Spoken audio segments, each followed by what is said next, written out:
Hello friends, now next topic is the velocity ratio of belt drive. Previous video ની અંદર આપણે different type of belt drive ઉપર study કર્યું હતું.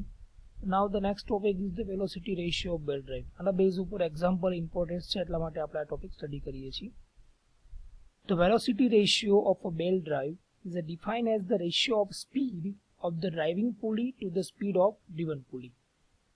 Velocity ratio કોને કહેવામાં આવે છે? The ratio of speed, જે પણ કઈ ડ્રાઇવિંગ પુલી આપણી પાસે છે અને જે પણ આપણી પાસે ડ્રીવન પુલી છે એ બંનેની જે સ્પીડનો રેશિયો છે that's cold a velocity ratio. તો આપણે ડ્રાઇવિંગ પુલીની જે પણ કઈ સ્પીડ છે એને આપણે ડિનોટ કરતા હતા n1 વડે અને જે પણ આપણી પાસે ડ્રીવન પુલી છે એની સ્પીડને આપણે ડિનોટ કરતા હતા n2 વડે. તો it means velocity ratio VR is equal to the speed of the driving pulley upon the speed of the driven pulley is equal to n1 upon n2. Now assuming if there is no relative slip between the pulley, આપણે એવું assume કરીએ કે slip થતું નથી. તો already આપણે previous વિડીયોમાં જોયું છે કે what is a slip. The slip is the lack of friction grip અને એ પ્રીવિયસ પણ આગળ પણ આપણે આના વિશે સ્ટડી કરવાના છીએ. તો આપણે એઝ્યુમ કરીએ કે અહીંયા સ્લીપ નથી એના વચ્ચે. That means the portion of the belt which are contact with them, the speed of the every point on the belt will be the same. તો બેલ્ટ પાસે દરેક પોઈન્ટ પાસે સ્પીડ કેવી હશે? સરખી હશે. તો એવું પણ કહી શકીએ the linear speed of the belt is equal to the circumference speed of the driving pulley is equal to the circumference speed of the driven pulley.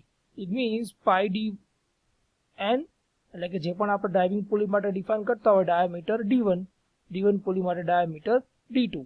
તો અહીં જે પણ સેકન્ડ સ્પીડ આપણે ફાઇન્ડ આઉટ કરવી હોય તો શું કરીએ? pi d1 into n1, that means the driving pulley માટે, અને d1 પુલી માટે pi d2 into n2. n2 means the speed of the driven pulley.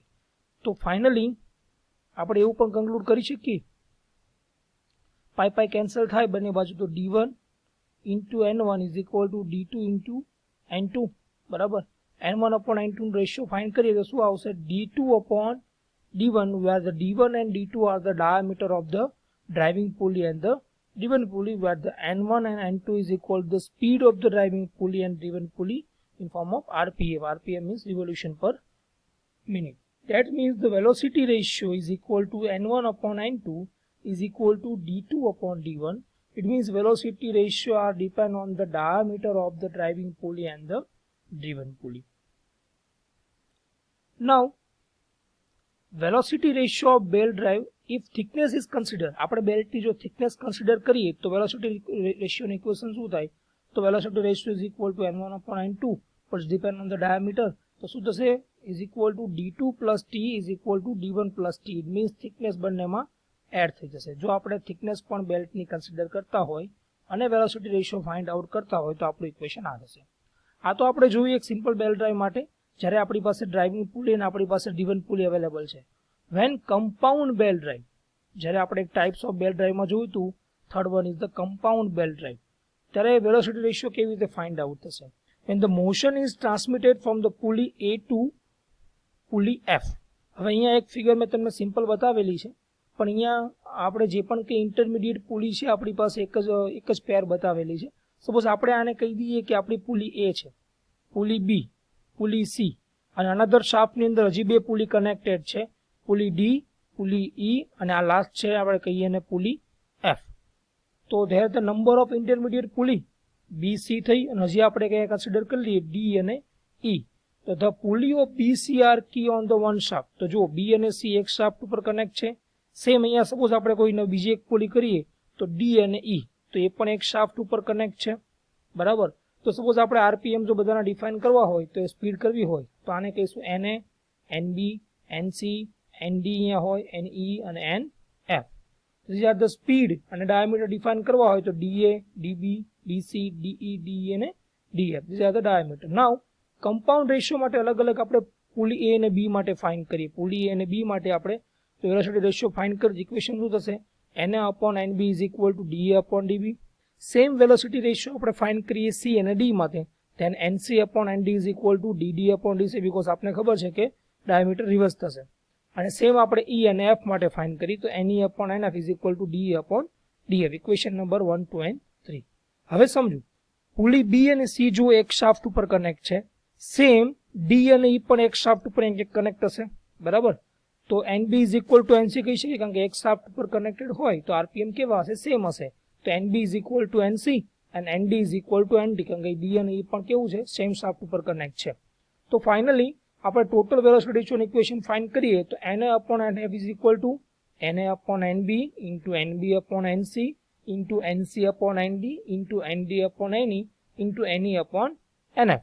પણ આપણે ખબર છે કે બી અને સી ના અને ડી અને ઈ ના આરપીએમ બંને કેવા છે, સરખા છે, એટલે બે કેન્સલ થઈ જશે.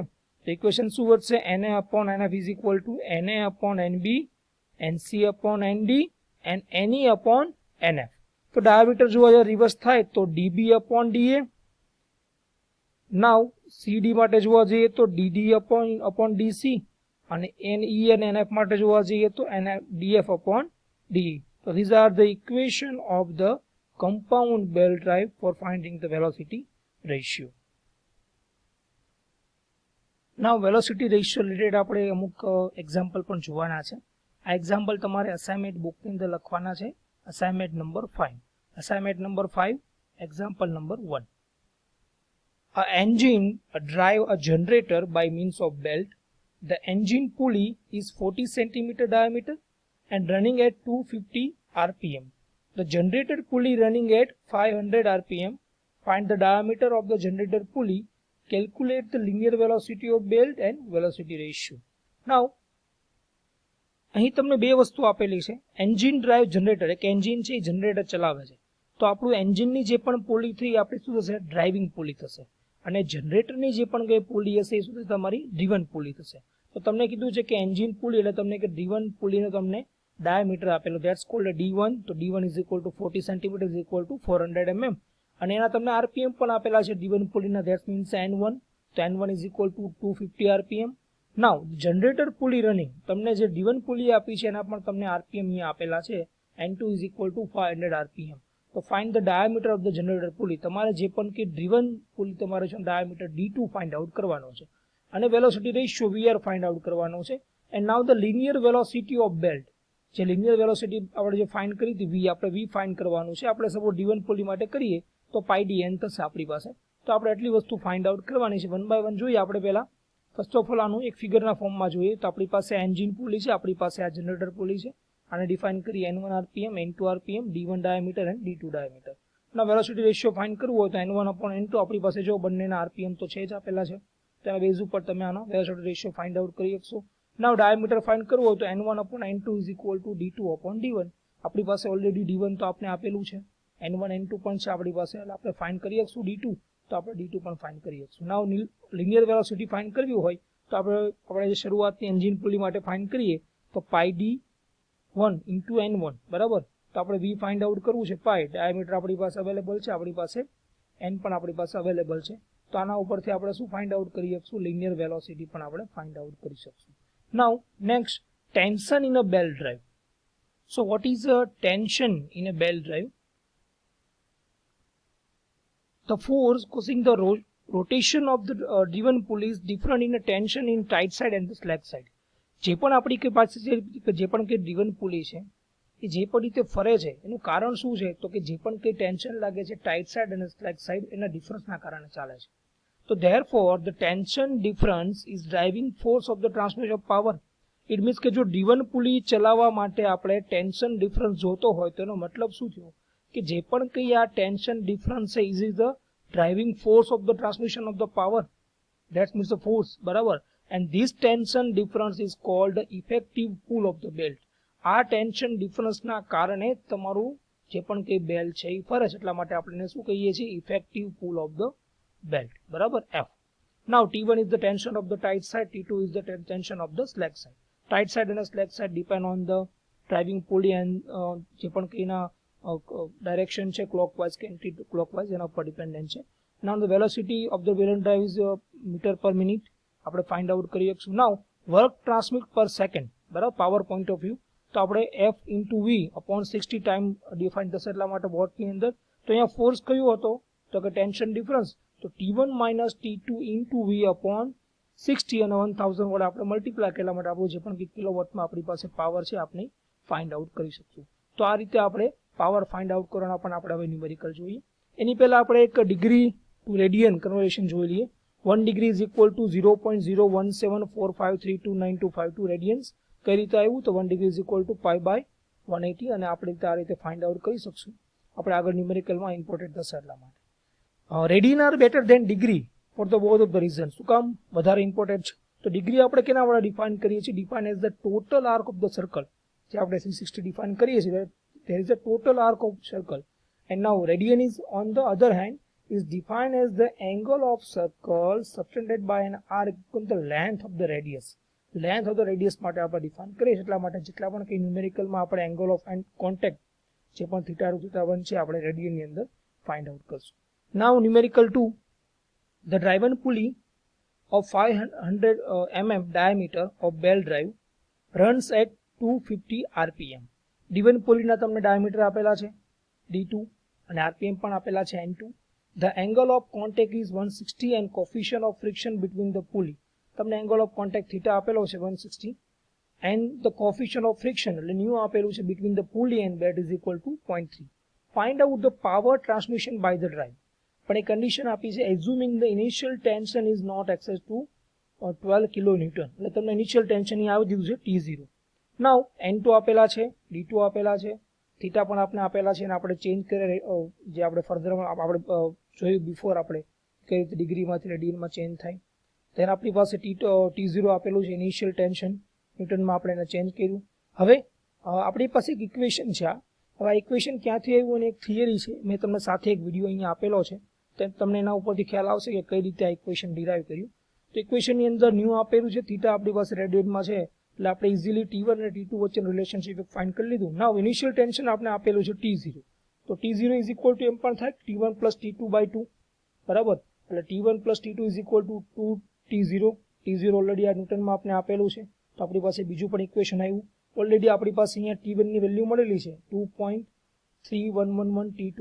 તેની વેલ્યુ આપણે પુટ કરીએ એટલે આપણે પહેલા T2 મળી જશે અને ધેન આફ્ટર આપણે T1 મળી જશે. એટલે આપણે બંને ટેન્શન તો મળી ગયા છે.